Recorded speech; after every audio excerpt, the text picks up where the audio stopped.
En 2023, il y a encore des travailleurs qui dorment dans leur voiture durant la saison, faute de logement à loyer abordable. Se loger est devenu un long parcours d'obstacles et cette question, un enjeu fort, puisqu'elle impacte directement l'emploi dans notre région. Vous nous proposez à titre expérimental un soutien sous forme de prêts pour les projets portés par les entreprises touristiques, voire des collectivités locales. Nous partageons l'idée qu'investir dans des logements saisonniers de qualité permet de créer de meilleures conditions d'accueil, mais l'urgence de la situation nécessite plus d'ambition. La construction ou la réhabilitation induisent un temps long, celui du projet, de la conception, des travaux.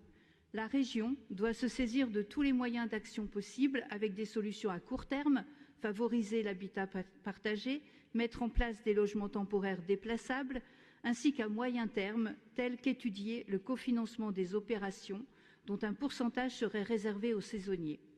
Nos propositions, vous le voyez, sont complètement complémentaires à celles exposées dans votre règlement d'intervention présenté aujourd'hui.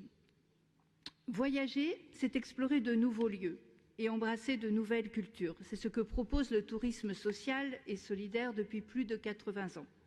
Aujourd'hui, il s'adresse à une nouvelle clientèle en se dirigeant vers un tourisme de masse et incarne le droit aux vacances pour toutes et tous. S'engager dans le tourisme social, solidaire et durable, c'est avant tout s'engager pour un tourisme humaniste qui vise à créer des liens entre le touriste, les hôtes et la population locale.